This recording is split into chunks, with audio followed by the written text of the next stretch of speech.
Hello, everybody, and welcome to the Fortress of Comic News, episode 226. I am one of your hosts, Chris, alongside my Wild West co-host, Mike.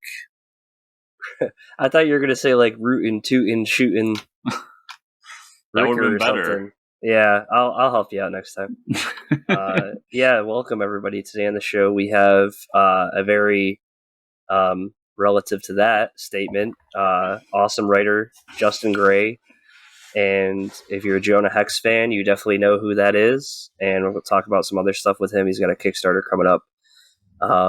So look a little forward to that a little bit later. But before we do that, Chris and I got some stuff to talk about. More importantly, the best film to be released this year, for sure. Hands down. I said it.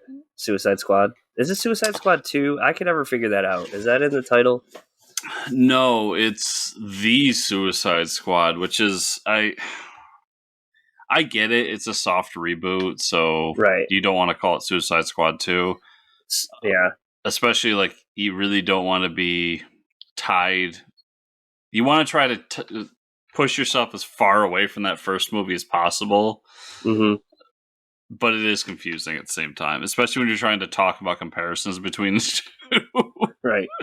And, like, explaining to people like my mom who wanted to watch it. Like, I watched one of those, Suicide Squad movies a few years back, and I'm like, yeah, but this is kind of like, I know some of the same people are in it, but this one's going to be much better, way different tone. And, to Chris's wish, a lot of people died. Yeah. Nobody was safe. Yeah.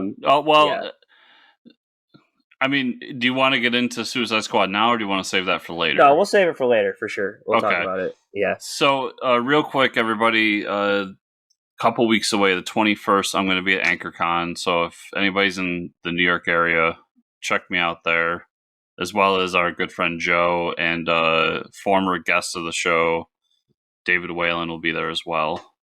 It's actually not a comic book con. It's a boat anchor con where you can buy all shapes and sizes of boat anchors. And Chris is just a boat anchor enthusiast. We're just really into nautical shit.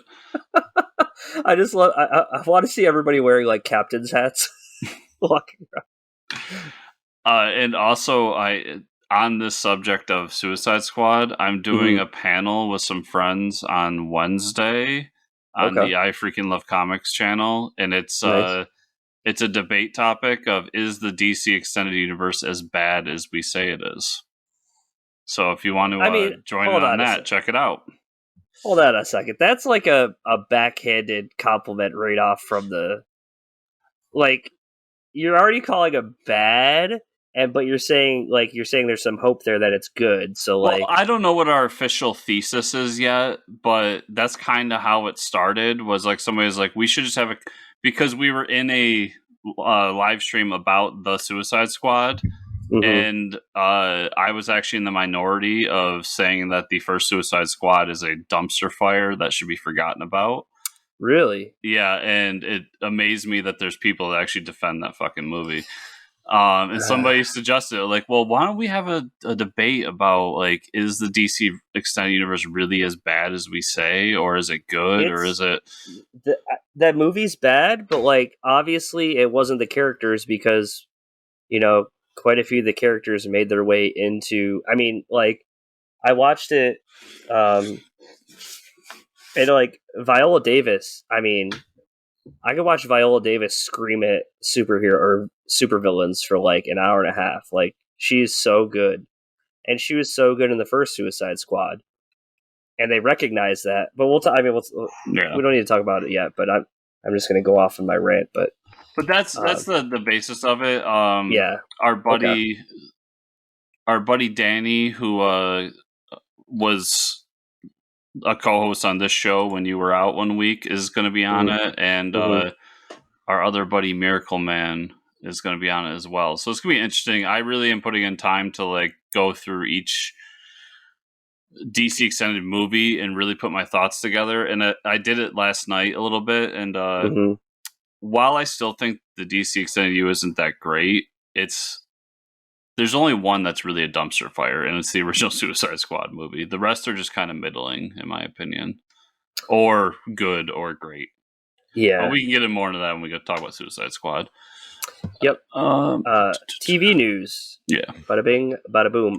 We finally got the Y the Last Man trailer. All I when I tell people that are big Y the Last Man fans that the trailer's out, all they've told me was, I hope that it's a TV show over a movie. Yes, it's a TV show. Oh.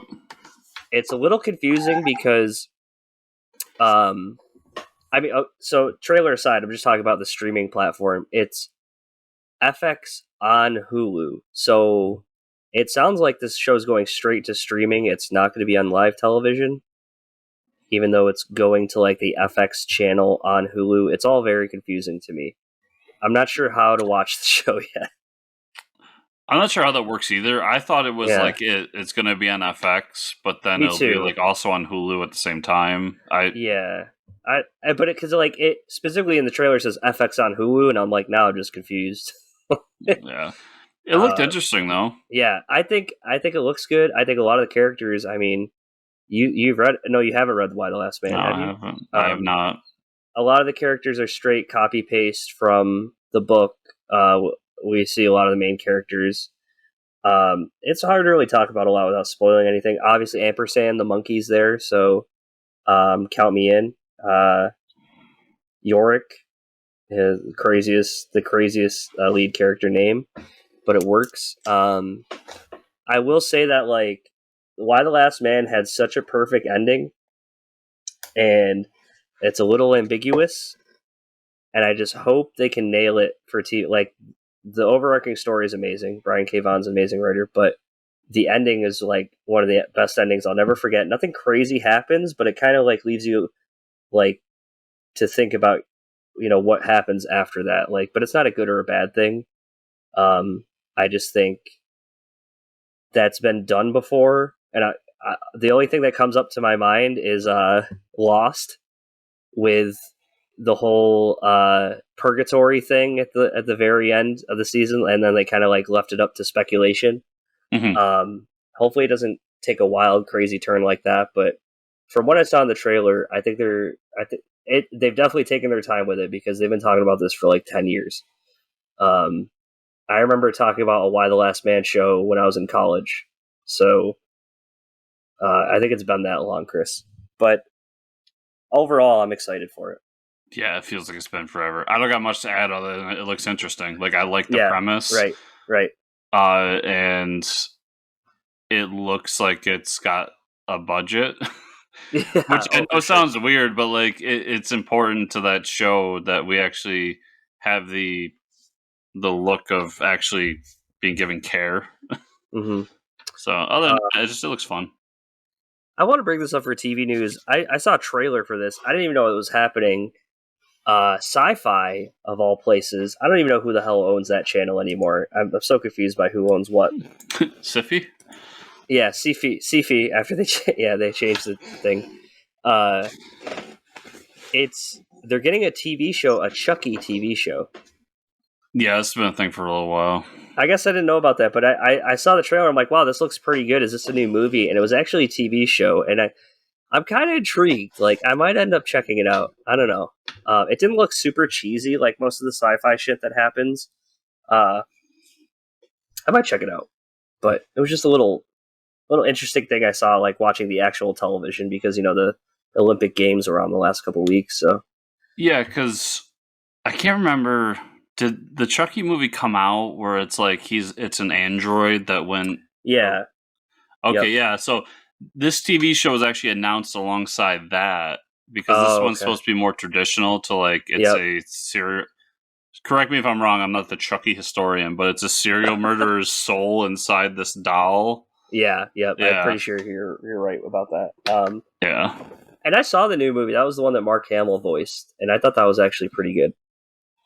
Yeah, I thought that the whole Chucky dynamic does nothing for me. Yeah, it's just like kick him like a football, right? Like, how is he that intimidating? You just kick him across the room and be done with it.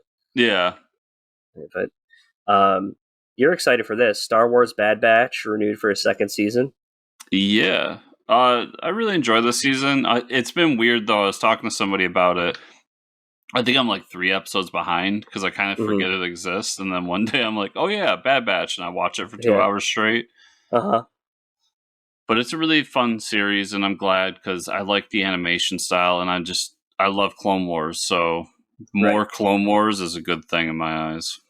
Yeah. And Star Wars has done a really great job of animated shows for a while now. I mean, Rebels, I haven't checked out Resistance yet, but I've heard good things about that. So keep it up. As far as animated shows, I actually, after watching the Suicide Squad, I was kind of pushed to. I was looking through HBO Max, and I'm like, oh yeah, the Harley Quinn show is on here, and I think it got announced for a 3rd season. So I was finishing up the 1st season, and I'm like, this show's actually pretty awesome. I know we've talked about it before, but like I think it just like slipped through the cracks. I just never finished it. I'm still enjoying it. Yeah, and so I guess we'll just jump into movie news. Yeah, let's do it. We have a Blue Beetle, folks. Cobra Kai actor. I really am gonna mess up this name. I want to say Zolo Mariduena. I hope so. We'll be playing Jamie Reyes. So we're getting a newer Blue Beetle. We're not getting Ted Kord. Maybe Ted Kord will show up as like a mentor. But yeah, so I've been watching this actor in Cobra Kai. He's the main character. I think out of the Cobra Kai show, he's probably the best teen actor out of all of them. I think he definitely has the experience to pull this off. I think it's a good fit, and yeah, good for him. I mean, everybody knows how Cobra Kai has gotten so popular, so yeah. Yeah, this one for me, I'm not a Blue Beetle fan, so there's not much for me to add. Yeah, and I was watching Batman Brave and the Bold recently, and if you watch that cartoon, the first episode or first 5 episodes, Blue Beetle shows up a couple times, and it's the Jamie Reyes Blue Beetle. Mm-hmm. And even that's kind of like, he's almost just like, I don't know, he's like the comedic. It's hard to find out where he fits, because is he a sci-fi character because he gets the powers from alien tech. Are they going to keep him on Earth? Are they going to send him into space? I guess we'll wait and see, but there's not a big following. It's a neat premise, but it feels like at its core, it's like Cyborg but blue. Yeah, exactly. Like, especially, yeah. Yep. So I mean, I'll go see it. I'm sure it'll be a lot of fun, but I've never searched out Blue Beetle stuff in my life. Even Ted Kord, I'm not a big just Blue Beetle fan in general. So, but yeah, I'll check it out. Polka Dot Man and his amazing friends. Okay, so Suicide Squad talk, everybody. If you do not want to hear about Suicide Squad, you haven't watched it yet, well, it's too damn bad. What were you doing that you didn't watch it? But you could probably skip, I don't know, 15 minutes or so. But I will say, I just read the article where they said that the movie bombed at the box office, and it's like, I mean, no shit.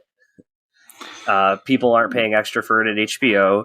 It's an R-rated movie, and hello, I went to the theater last week to see a Disney movie, and there was maybe 8 people in the theater, so people still aren't going to the movies. You run into multiple problems here that it is on HBO Max. So even if you're not an HBO Max person and you really want to see this, what's a month? $10, $15?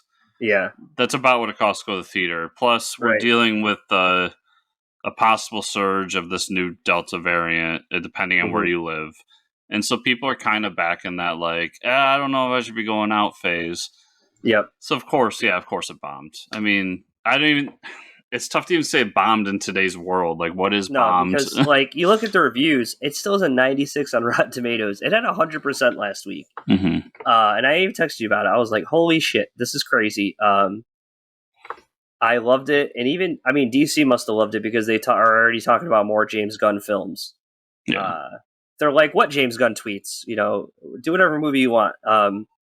which is funny because he's back. He's back in Guardians. But this movie, right from the start, it starts off with a Suicide Squad mission, but it's the task force that is the expendable task force that is used to get killed, so the other task force can actually complete the task.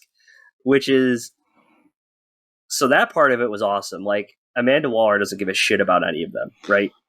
Plus, it's really funny to me that Amanda put Harley and what's his name? Rick Flag on the expendable team. Right. Which means that Amanda Waller was just like, I'm fucking done with these two. Yeah, right, exactly. And Harley, I mean, spoilers, but Harley's the only one that ends up coming out of that well. And then you see the Weasel. Dude, the Weasel didn't say one word. He just coughed up a hairball, but it was hilarious.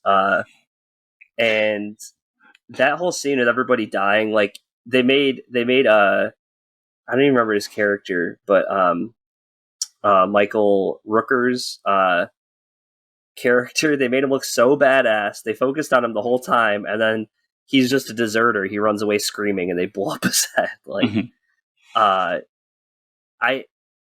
don't know. I loved everything about this movie. I loved the tone, and that was just the start of the movie. Like, yeah, this is a bloodbath. All these heroes seem stupid, and they are. Like, they should all die. Like, none of these heroes should live. And then we get to the main team.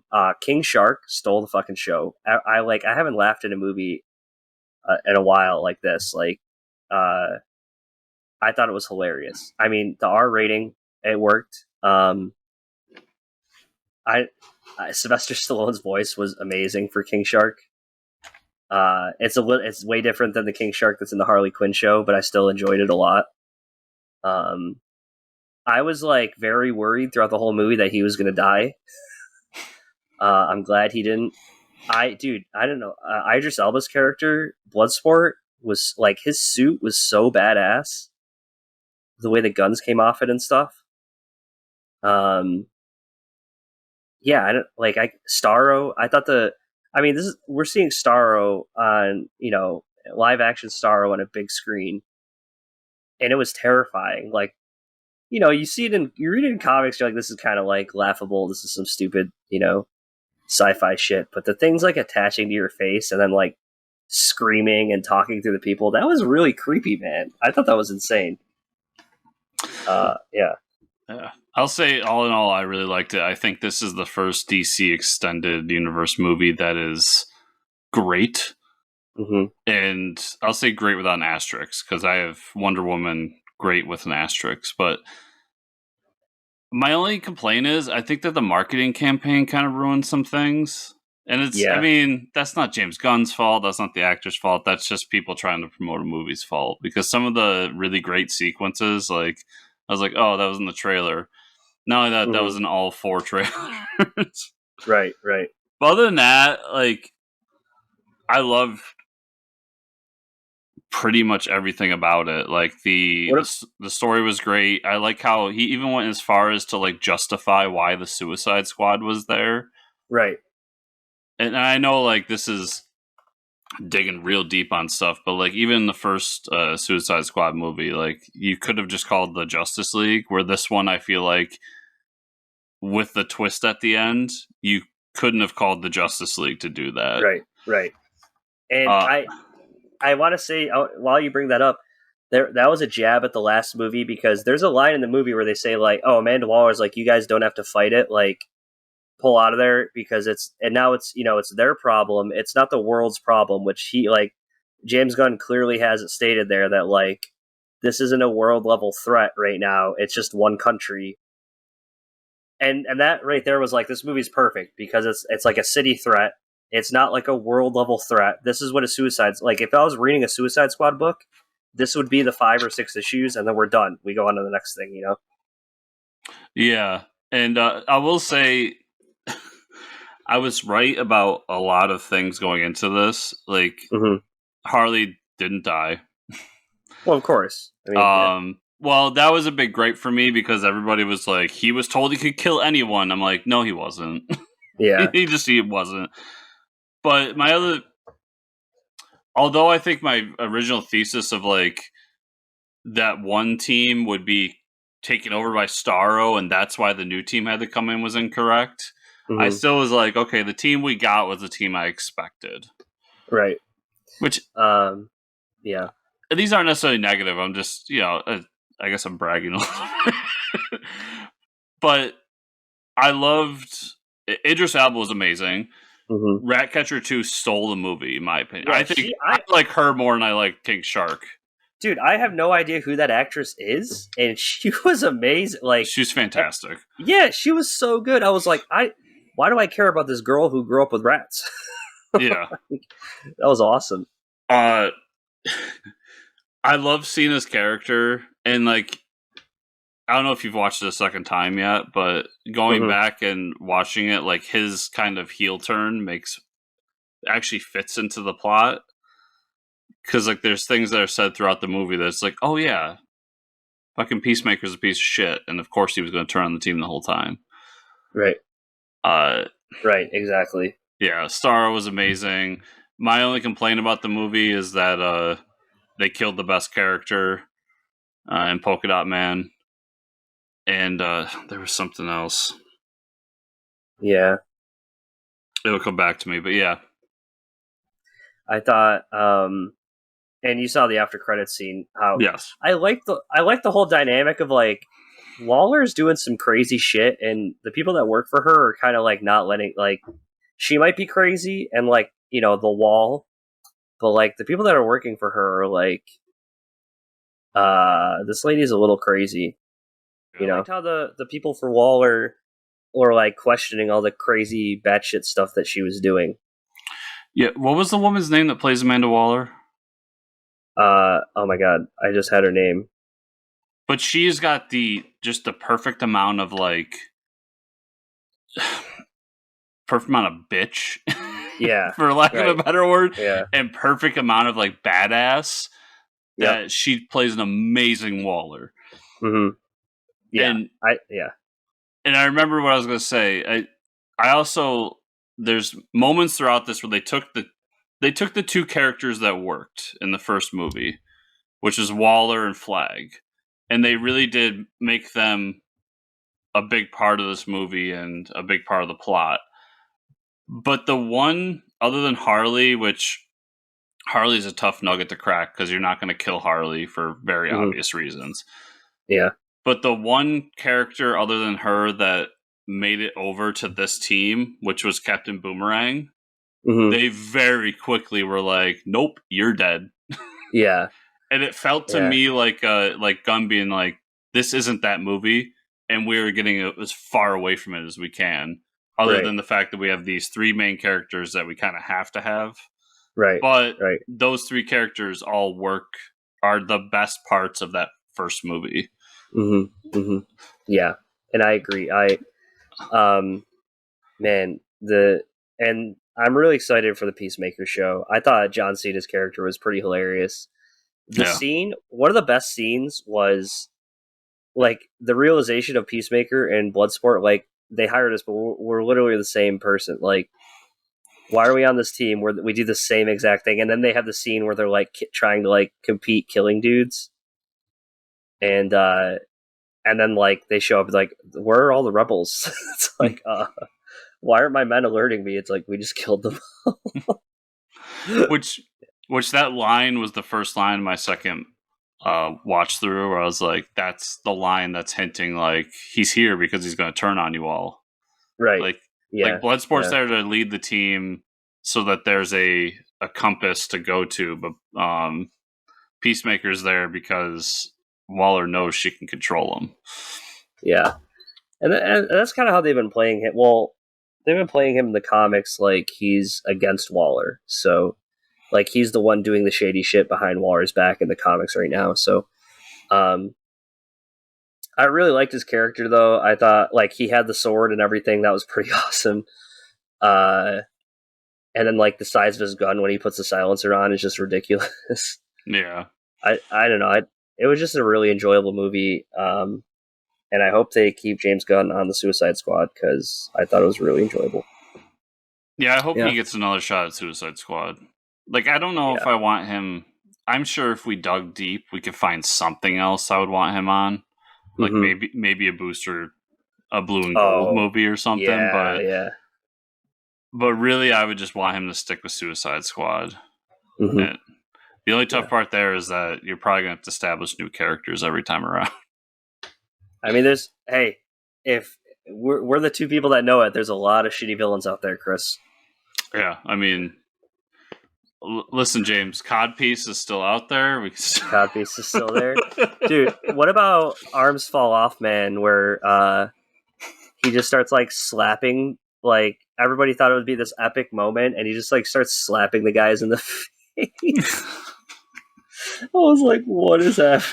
Honestly, I think my favorite scene in the whole movie was when Harley escapes custody, and she kills the guy, and then I mean the like shit going on behind her as she's shooting people was a little weird. I thought you could have maybe done without that, but it didn't take me out of it. But then just afterwards, when like the team is coming to save Harley, and they've got this plan, she comes down and is like, "What are you guys doing?"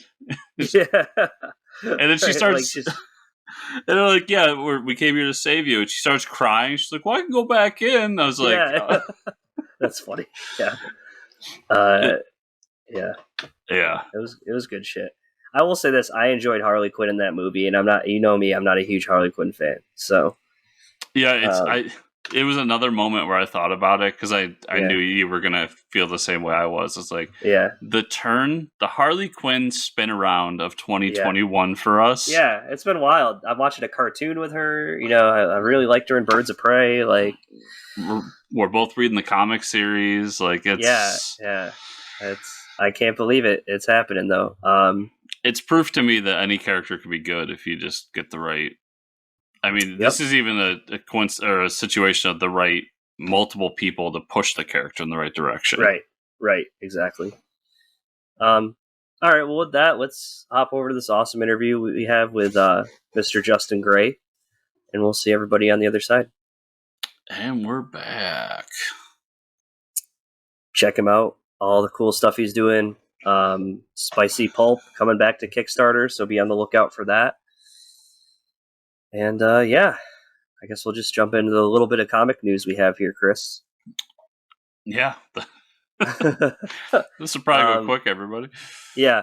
Marvel has announced another edition of the 60th anniversary of the Fantastic Four. It's going to be in the form of a single issue homage.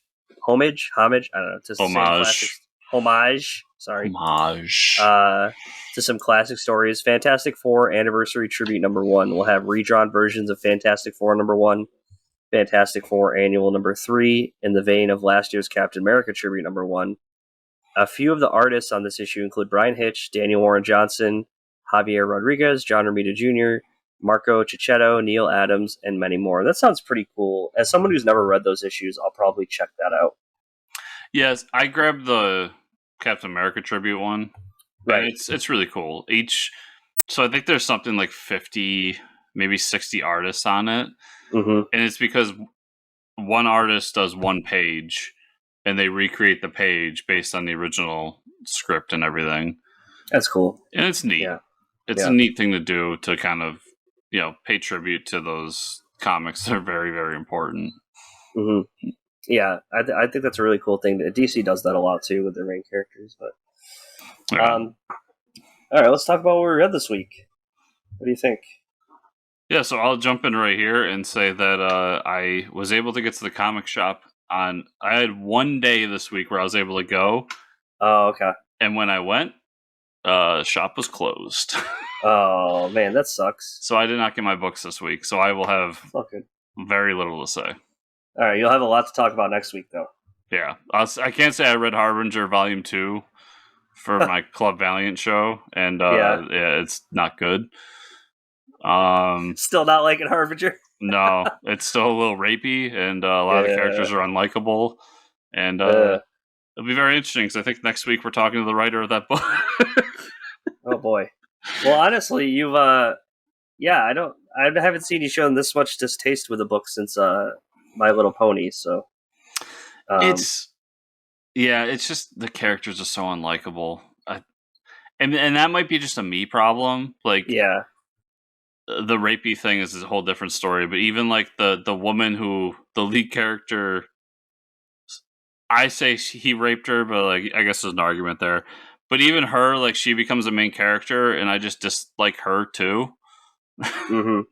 So it's like there's just no redeeming characters for me to attach myself to. But well, with that, I did read a few books, so maybe I read enough for you. all right. What do I talk about first? Let's talk about Suicide Squad number 6. This book's really good.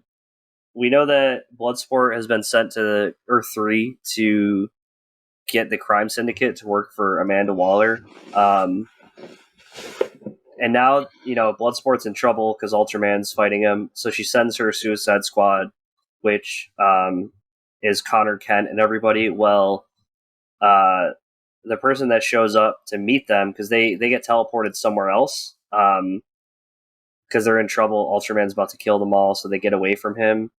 And she teleports them somewhere else. She teleports them right to Superboy, like Leather Jacket Superboy. But it says Earth 3, so I don't know where they are. I'm not sure what Earth they're on, but it's so now we have 2 Superboys. We have Connor Kent from the Teen Titans, I guess, and then I think it was Young Justice. Young Justice, sorry, and then we have Superboy with the leather jacket, which would be, I guess, technically pre-Crisis. Can't remember, but either way, they're meeting up for some reason. This book's really good because now not only am I getting a Suicide Squad book, but they deal with the crime syndicate, and also they're messing with Swamp Thing. So, Batman. This book's pretty good. This is Batman number 111. What am I going to say about this book? Basically, Gotham's in shambles. Scarecrow finally catches Batman because we've had glimpses of him being caught and like what Scarecrow's doing to him. And also the Peacemaker 1, the fighter that they've souped up and brainwashed to like lead the whole all the Peacekeepers. He's been dosed with way more venom or fear toxin than Scarecrow's ever given to one person, so I'm sure that's going to turn out great. And yeah, so Gotham's in shambles right now. Batman's in trouble. We'll see how he comes out of there. Yeah, we talked about Infinite Frontier last week, I believe. Avengers Mech Strike number 5. We talked about this already, right? Yeah, I did. Yes, it's really good. Yeah, really good. And then I still have to read Magic number 5 and Swamp Thing number 6. But I did read some other stuff here. Geiger number 5. This book is awesome. It's the art's amazing. The last book they left off, they had this, the 2 kids and Geiger had the football to launch the codes for nuclear missiles. They get to this government facility. Well, the government facility isn't what they thought it was. And so they have to escape, and Geiger's running away. And the next issue they tease, the government has a machine that they're filling with radioactive stuff, to like a robot to fight him. So next issue is called Man vs. Machine. So I can't wait for that one. Astonishing Times. This is a Comixology original, issue 1. This is a really cool book. I think you'd like it. So I know you have Comixology. Get this, check this out if you do have it. It's basically about a reporter, and he wants to keep telling stories about superheroes, but people are kind of like over it. Like they don't want to hear about superheroes, or at least his newspaper doesn't. And then like basically the Superman of the world is like doing some weird shit where he killed a cosplayer that looks like him, and they're trying to like frame his death or something. So he like gets the help of this old retired hero, and he's this dude with like a beard and like a samurai sword. He's basically like Batman with a samurai sword, but he's like been hiding out, and he's like helping him investigate what's going on. It's a really good issue. it's kind of a twist on like Jimmy Olsen, but like if nobody cared about superheroes anymore. Wrong Earth, Night and Day. This is the end of this story arc where we had the 3 Dragonfly men, and they pretty much resolve it. They get the evil Dragonfly man, but they aren't back on their Earth. So they aren't back, like the Earth Alpha, which is like the '60s Batman Earth. They don't get to go back to their Earth yet. So I think they're trapped on Earth Zeta or something, one of the multiverse Earths. And 2 of the villains take over the mayor, and I don't know what he is, the commissioner and the mayor. They like knock them out, and so basically the villains are running like the '60s Batman world. So I'm sure the next story arc will revolve around that. Wrong Earth is amazing. Jamal Eagle's art is fantastic. Can't say enough good things about this book. And then Crime Syndicate. This would be issue. Let me see. Issue 6. So this is the final issue. I do love me some Crime Syndicate. Basically, it ends off with like Atomica. We know that Johnny Quick was killed, and that was Atomica's boyfriend. Lex Luthor gets captured, and Atomica basically is going to torture him, like crawl up in his brain and torture him. That's where it leaves off. So the half of the story is like the Crime Syndicate being formed as like the area's Justice League. Like this was their origin story. We left off the last issue with Supergirl revealing herself, or Altergirl. Altergirl and Ultraman have a fight, like basically like, why didn't you let me know you were here? And then Atomica like pops out of her brain and she dies. So they do the whole like death of Supergirl. But it was Atomica that was up in her brain, like tearing out her neurons and killing her, which is pretty crazy. So like Ultraman and her are arguing, and then she like drops dead. So it's a really good issue. I love the Crime Syndicate. And is it set up for them to come back? Maybe. Oh, for sure. Because now they're sitting around like the table, like Hall of Justice style, and because they weren't established as a crime syndicate yet, they were all their separate entities fighting Starro. Yeah. If everybody remembers. So now they're like, okay, this is the established group, which is the normal, crime syndicate. So I think they're leaving it to where and they're basically killing Lex Luthor. So this is the crime syndicate that we know. And then I read Teenage Mutant Ninja Turtles, Change is Constant, Volume 1. This is where Eastman came back with Tom Waits to like reboot the Turtles, because Volume 1 was on Comixology for free. And I read it. It was good. The IDW reboot. IDW reboot, yeah. Sorry. It was really good. I liked it. And I wanted to get into this. I wanted to at least read this because I've heard good things about The Last Ronin. So I want to go read The Last Ronin after this because I just wanted to get brushed up on, the Turtles in IDW and figure out where they are before I just read that book. So that's what I read this week. Yeah, Turtles fans I know, I think that series is like 115 issues in. Yeah. Roughly. But Turtles fans I know are like, it's one of the best Turtles runs ever. That's like, awesome. Straight through. So it's a really good series so far. So yeah. I'm still in the middle of the Mirage run. Mm-hmm. I took a break, and I think I'm on like volume 4, but they're like 12 issue volumes. Yeah, right. Yeah, it's a lot of issues there. Yeah, so eventually I'll get to the IDW one. Nice. So yeah, like I said, I don't have much. It was just that one trade. I did read some like catching up stuff, like. Mm-hmm. I mean, Beta Ray Bill, the final issue came out, and that was really good. And then we talked about Barbaric last week.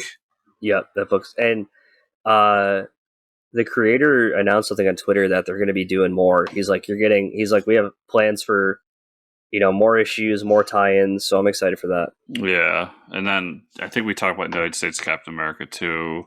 Mm-hmm. It's been such a crazy week that I haven't done much reading other than what was mandatory to me for my other show, but... All good. It's all good. Yeah, we'll see next week. We'll see. Yeah. So, Mike, where can people find you on the internet? They can find me at Fortress Ricker on Twitter. Where can they find you, Andrew, the show? You can find me at Fortress Chris on Twitter, or you can find the show at Fortress Comics _ on Twitter, and also at FortressComicNews.com. Remember, everybody, to give us the 5-star review on whatever podcast you're using. And if you are watching the video version of this, to like, subscribe, share, and comment down below. And there's also the Patreon at patreon.com/FortressComics. And yeah, all the stuff we talked about at the beginning, then we're doing throughout the week. It's been another crazy week. So check all that stuff out. Thank you all so much for listening. We'll see y'all here next week.